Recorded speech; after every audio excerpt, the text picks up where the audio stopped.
E aí pessoal, tudo bem? Bom pessoal, na aula de hoje, então, essa aula de volta de férias, ela vai ser bem tranquila. Eu vou abordar ainda o assunto de força elétrica, só que nós vamos falar de duas coisas que eu disse na força elétrica que eu acho que não ficou muito claro. Então vamos começar relembrando a fórmula de força elétrica. Então a fórmula de força elétrica, ou lei de Coulomb, F de força, é igual a K vezes o módulo de uma carga 1 vezes o módulo de uma carga 2.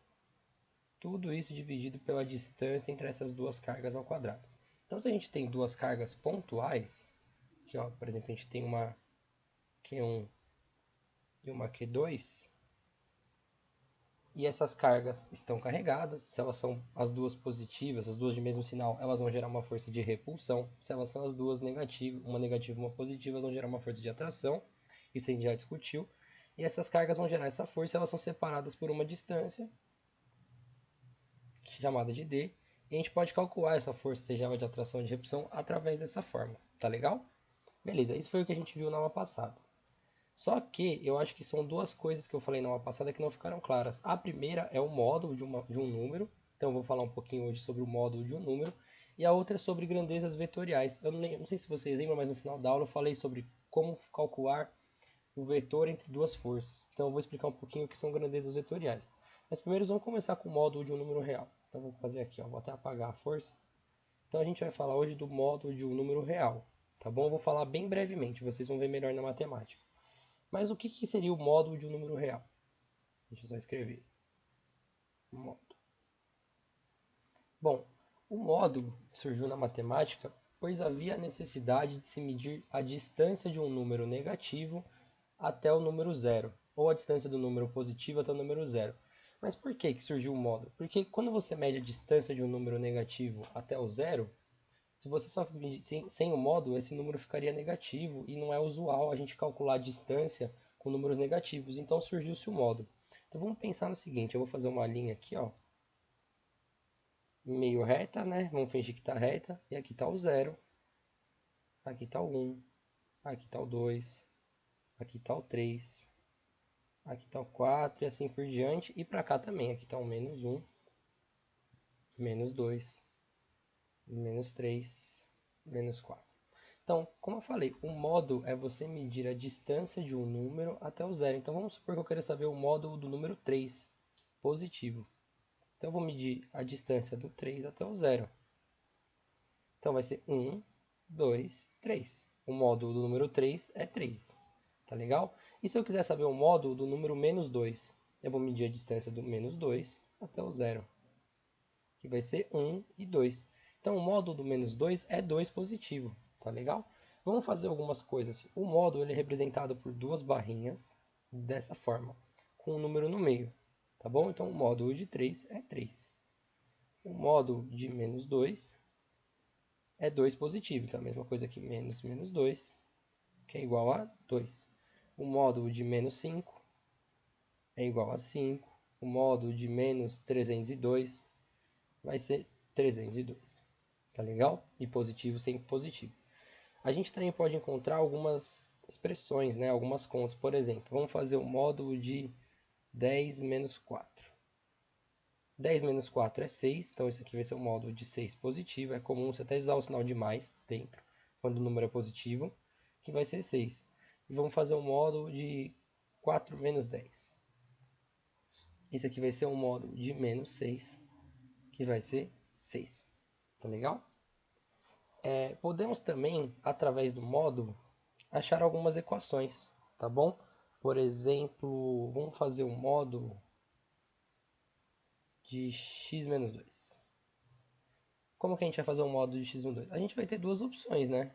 Para o módulo de x menos 2. Pode ser o x menos 2 quando esse número for maior que zero, maior ou igual a zero, ou pode ser o x menos 2 quando esse número for menor que zero.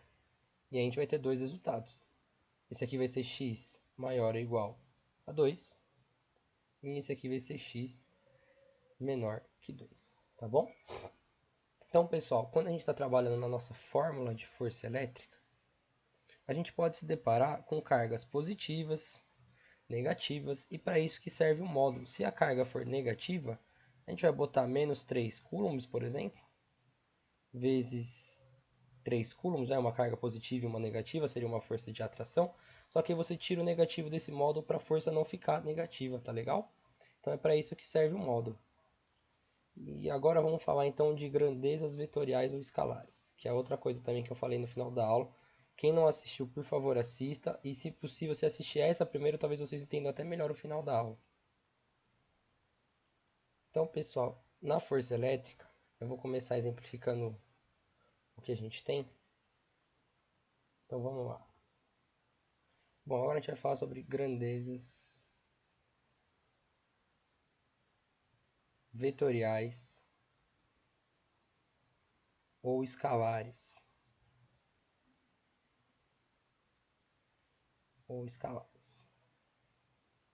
Bom, eu vou começar primeiro explicando, eu vou mudar. Em vez de falar da força, eu vou primeiro falar das grandezas. Então tá, então no dia a dia, pessoal, a gente tem certas grandezas, são as chamadas grandezas escalares, deixa eu fazer primeiro ela, que elas não precisam de nenhuma informação, a não ser o próprio valor numérico dela, por exemplo, temperatura ou tempo. Grandezas escalares, por exemplo, temperatura, massa ou tempo, próprio tempo, não precisam de nenhuma informação adicional. Como assim, professor? Pô, quando alguém te pergunta as horas, você fala para a pessoa assim, ó, são 2 horas. Ninguém fala são 2 horas para a esquerda ou tá 23 graus para cima, entendeu? Isso são grandezas escalares. Somente a informação numérica dela já serve. Por que eu estou falando isso? Porque nós temos as grandezas vetoriais, como é o caso da força elétrica. Mas eu vou usar um exemplo um pouquinho mais fácil. Distância. Por exemplo, se alguém quer ir de São Paulo até o Rio de Janeiro, você tem que falar. Não adianta você só falar a distância pelo seu valor numérico. Ah, são, sei lá, 400 quilômetros. Não, você tem que falar para a pessoa aí 400 quilômetros para o Nordeste, que sentido Nordeste. Ela precisa dessa noção de direção e sentido, entendeu? Tanto é que se ela for para BH, pode ser os mesmos 400 quilômetros. Gente, lembrando que eu estou falando valores chutados, eu não sei quanto é de verdade. Só que aqui é para o sentido norte, entendeu? Então isso é uma grandeza vetorial. Vetoriais. Eu escrevi errado ali. Vetoriais. São grandezas vetoriais. Grandezas vetoriais precisam de direção e sentido. Tá legal? Isso que é uma grandeza vetorial, como é o caso da força elétrica. Tá bom? Então, quando a gente está falando de um vetor, que é uma grandeza vetorial, a gente tem que falar de 3 coisas. Tá legal? Um vetor, que a gente vai trabalhar bastante na física, ele é representado por uma seta, assim. E ele sempre vai ter 3 características. Módulo, ou seja, a intensidade desse vetor, no caso da força elétrica em newtons. Direção e sentido. A direção é para dizer se ele está deitado, se ele está na horizontal, se ele está em pé, na vertical. E o sentido é para a direita, para a esquerda, para trás, entendeu? Então todo vetor vai ter módulo, direção e sentido. Tá? E a gente tem algumas operações com vetores. Eu falei na aula passada de 4 situações com força elétrica. Por exemplo, eu posso ter uma força elétrica para lá e uma outra força para lá. Esse vetor vale 1 unidade, esse aqui vale 2 unidades. Eu posso fazer uma adição de vetores. Então vai ter um vetorzão com 3 unidades. Uma parte é do primeiro, outra do segundo. Se esses vetores fossem contrários, aqui ó, tivesse um para o lado oposto do outro, é meio dedutível. O nosso vetor resultante seria um vetor de 1 unidade para lá. Como se essas partes se cancelassem. Para cá, para o outro lado, perdão. Para o outro lado, para cá. Tá legal? E aí, pessoal, acontece muito caso disso na força elétrica. Eu vou ensinar para vocês a soma e adição de vetores em diferentes, quando eles não estão na mesma direção, né? Eles não estão os dois na horizontal. E a gente tem uma regra que chama regra do paralelogramo.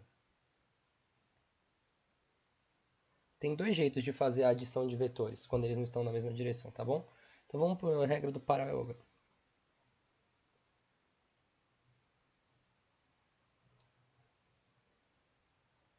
Então a regra do paralelogramo diz o seguinte: se eu tenho dois vetores, eu vou fazer aqui, ó, o vetor 1 para cima,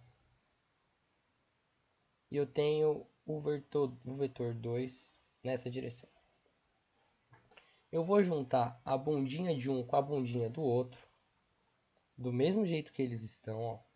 Um está para cima, o outro está para baixo. Aí eu vou copiar um vetor, por exemplo, esse vetor aqui, ó, eu vou copiar ele aqui embaixo. Fazendo assim, ó, faz um pontilhado mesmo, com o mesmo tamanho. E eu vou copiar esse daqui, ó, aqui em cima, sempre na paralela do próprio vetor. E aí o meu vetor resultante vai ser traçado daqui até lá. Então essa seria a soma dos meus vetores, tá legal? Tem outro jeito de fazer essa conta. Vamos pegar os mesmos vetores. Você vai fazer o vetor 1 e vai botar a bunda do vetor 2 na cabeça do vetor 1, ó, do mesmo jeito. E olha aqui o nosso vetor resultante. Ele tem que ser do mesmo tamanho daquele lá.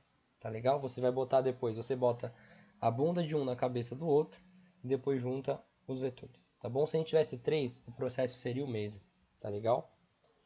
Bom, pessoal, agora que a gente falou um pouquinho sobre vetores e sobre módulo, eu só queria fazer mais um exercício com vocês sobre força elétrica, o exercício da Unesp que eu vi que é legal também, que eles costumam perguntar muito sobre isso, sobre a própria fórmula da lei de Coulomb de força elétrica. Então vamos fazer a questão e aí por essa semana já tá bom a aula, tá legal? Agora que a gente está voltando.